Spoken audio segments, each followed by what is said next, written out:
வணக்கங்க. நைட்டு வந்து சாமி பார்த்துட்டு வந்துட்டோம். காலையில ஒரு தடவ சாமி பார்க்கலான்னு சொல்லிட்டு நாங்களும் அப்படியே கிளம்பி வந்துட்டோம். 6:00 கிளம்புனோம், 8:00 ஆயிடுச்சு. சரி அப்படியே லைன்ல போலான்னு சொல்லிட்டு வந்தா, சரியான கூட்டம். பீச் கிட்ட வரலும் இருந்தது லைனு.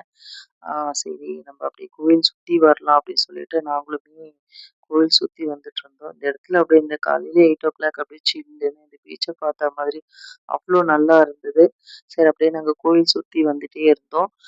சில பேர் நெறைய பேர் வந்து மடி பிச்சை கேட்குறாங்க. பட் அது வேண்டுதலா என்னன்னு எனக்கு தெரியல. நானுமே அழுதுட்டே கேட்டிருந்தாங்க சில பேரு. "அழாதீங்கம்மா, நீங்க நெனச்சதெல்லாம் நடக்கும்" அப்படி சொல்லிட்டு எங்களால முடிஞ்சது நானும் அவங்களுக்கு குடுத்தோம். ஸோ இது எனக்கு தெரியல. உங்களுக்கு ஏதாவது தெரிஞ்சதுன்னா கமெண்ட் பண்ணுங்க. மடிப்பிச்சை வந்து வேண்டுதல் கேட்பாங்களா?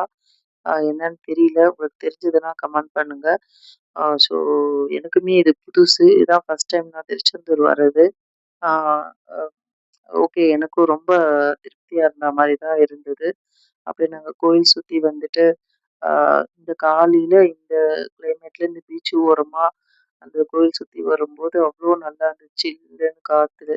ஸோ அப்படிங்க கொஞ்சம் ஃபோட்டோஸ் எடுத்துட்டு, திருச்செந்தூர் முருகர பார்க்க வரணும்னா, வரும்போது ஆ கீழ இறங்கி முருகர பார்த்துட்டு, ஸோ மேல் நோக்கி வரா மாரி இதனுடைய அமைப்பு இருக்கும் அப்படி சொல்லி சொல்றாங்க. ஸோ அதே மாரி தான் இருந்தது. ஸ்லோப்பா கீழ இறங்குற மாரி இருக்கு. முருகர பார்த்துட்டு இது வந்ததுக்கப்புறம், ஸ்லோப்பா மேல ஏறுற மாரி இருக்கு. அது என்னன்னா, நம்ம அவர பார்த்துட்டு அவரு கீழ இருப்பாரு. அவர பார்த்துட்டு நம்ம மேல வரும்போது, நம்ம ஒரு படி மேல நம்ம வாழ்க்கையும் ஒரு படி மேல இருக்குன்ற மாதிரி இதனுடைய கோயிலினுடைய வடிவமைப்பு இருக்கும்னு சொல்லியிருந்தாங்க. ஸோ அதே மாரி தான் இருந்தது. எனக்கும் அதே மாரி கனெக்ட்டா இருந்தது. ஸோ உங்களுக்கு அந்த வீடியோ புடிச்சிருந்ததுன்னா லைக் பண்ணுங்க, சப்ஸ்கிரைப் பண்ணுங்க. நெக்ஸ்ட் வீடியோல உங்கள சந்திக்கிறேன்.